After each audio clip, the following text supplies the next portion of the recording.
नहीं तो मार दिए जाओगे, इसलिए इसको कहा गया काफिर। काफिर मतलब जो भगवान को न माने, इस्लाम को न माने, उसको काफिर कहते हैं। अगर आप नहीं मानते तो आपको मार दिया जाएगा। ऐसा इस्लाम ये कहने लगा और कहते कहते कई जगह पे सफल भी हुआ, लेकिन ये प्रक्रिया अधिक दिन तक चलती नहीं।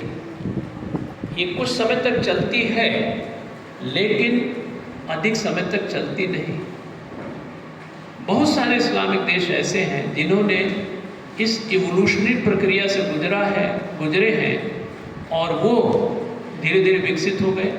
जैसे आप इंडोनेशिया को देख लीजिए, इस्लाम के मामले में सबसे घनी आबादी वहीं की है, लेकिन वहाँ पे हमारे बेटे रह चुके हैं, उन्होंने देखा है सब लोग बड़े विकसित हैं।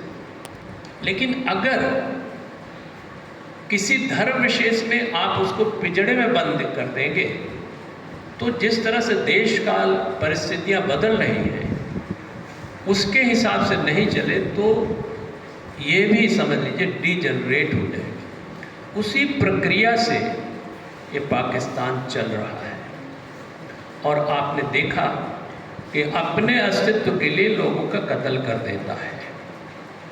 इसलिए दो तरह की प्रक्रियाएं होती हैं। इस्लाम, खास करके इस तरह की इस्लाम जो है वो चाहता है कि हम यूनाइटेड रहें, लेकिन यूनिफॉर्मिटी के साथ और एक्सक्लूसिविटी के साथ। हमारे बच्चे इसको ध्यान से समझें। यूनिटी कोई बुरी नहीं है, लेकिन एक ही जैकेट में बंद कर दीजिए, बस इसी में रहिए, इसी दायरे में रहिए। और एक्सक्लूसिविटी का मतलब हुआ कि ऐसे ही रहे, इससे दाहिने बाएं न बढ़े, तो नतीजा क्या होगा कि विद्रोह होगा, डिजनरेशन होगा। चाहे मनुष्य हो, चाहे समाज हो, चाहे कंट्री हो, अगर वो विकास नहीं करेगा, प्रोग्रेस नहीं करेगा, तो डिजनरेशन होना अवश्यंभावी है।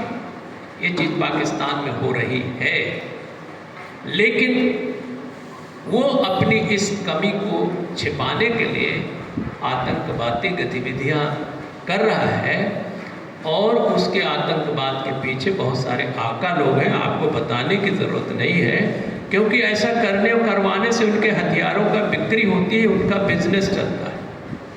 दुनिया भाड़ में जाए, लेकिन उनका जो है फायदा हो।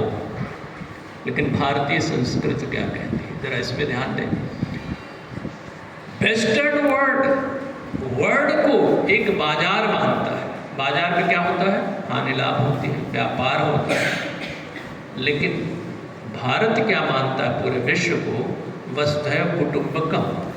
पूरे वसुधा को एक परिवार मानता है, और परिवार में क्या होता है? प्यार होता है। लेकिन केवल परिवार मानने के लिए केवल भक्ति जरूरी नहीं है, भक्ति के साथ शक्ति जरूरी है।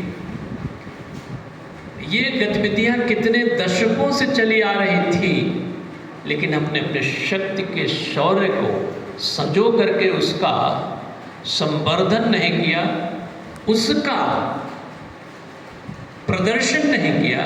और जिस समय हमने शक्ति का प्रदर्शन करना शुरू किया, आप नतीजा ये देखिए कि पाकिस्तान गिड़गिड़ाने लगा, दुनिया से गुहार करने लगा कि किसी तरह से लड़ाई खत्म करवाओ।